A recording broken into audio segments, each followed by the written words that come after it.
విషయంలో రాష్ట్ర ప్రజలు కూడా ఆలోచించాలి. కాళేశ్వరాన్ని బద్నాం చేయాలి, అంచనాలు పెంచాలి, బ్లాక్ లిస్ట్ చేయాల్సిన ఏజెన్సీకి కాంట్రాక్ట్లు అప్పచెప్పాలి. ఎవరి కోసం ఇదంతా? రాష్ట్ర ప్రజలు కూడా ఆలోచించాలని చెప్పి కోరుతూ, తప్పకుండా అవసరమైతే మా పార్టీ తరఫున న్యాయ పోరాటానికి కూడా వెనుకాడం. ఎందుకంటే మా తెలంగాణ భవన్ ఇదివరకే జనతా గ్యారేజ్గా మారిపోయింది.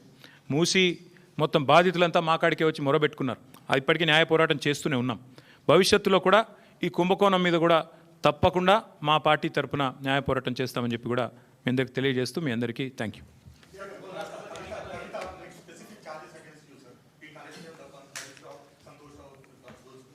See Rahul, I'll tell you one thing. Whatever had to be discussed has been discussed in the party. Action has been taken. Once action has been taken, there is nothing further that I can add or comment. Because whatever had to be discussed, whatever had to be discussed internally on party forums, we have done that. And we have acted.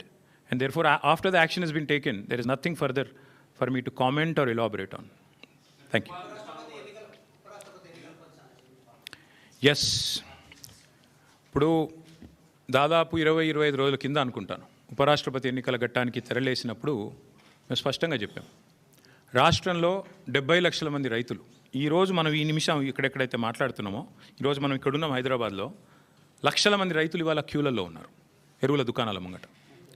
రాష్ట్ర వ్యాప్తంగా, ఒక జిల్లా కాదు అన్ని జిల్లాల్లో ఎక్కడికక్కడ కొట్టుకుంటున్నారు, మహిళలు కొట్టుకుంటున్నారు, మహిళా రైతులు.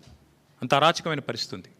20-25 రోజుల కిందట మేము మా పార్టీ నుంచి డిమాండ్ చేసినాం, ఇది రాష్ట్ర ప్రభుత్వ వైఫల్యమా, కేంద్ర ప్రభుత్వ వైఫల్యమా, ఎవరిది అన్నది మీరు తెలుసుకోండి, కానీ రైతులకు ఎరువులు అందించండి.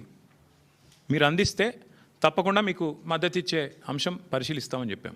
We have nothing against the 2 candidates. ఇద్దరు మంచోళ్ళే కావచ్చు, justice Reddy and CP Radhakrishnan ఇద్దరు కూడా మంచోళ్ళే కావచ్చు, మేము కాదంటలేదు. కానీ ఇవాళ వాళ్ళు ఇద్దరు అభ్యర్థులు కూడా 2 వ్యవస్థలకు ప్రతినిధులు. అటు ఎన్డీఏ, ఇటు ఇండియా, ఈ 2 కూటమిలకి వారు ప్రతినిధులు. వారు వ్యక్తులుగా కాదు నించున్నది, ఇండిపెండెంట్గా నించోలేదు. ఒకరు కాంగ్రెస్ తరపున, ఒకరు బీజేపీ తరపున నించున్నారు.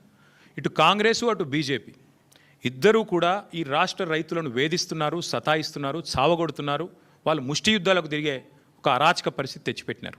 20-25 రోజుల కింద మేము హెచ్చరించినా, అప్రమత్తం చేసినా ఇంతవరకు కేంద్ర ప్రభుత్వం స్పందించలేదు, రాష్ట్ర ప్రభుత్వం స్పందించలేదు. అందుకే 70 లక్షల మంది తెలంగాణ రైతన్నల తరపున మేము నిర్ణయం తీసుకున్నాం. నిజానికి నోటా ఉంటే ఎన్నికలు బహిష్కరించి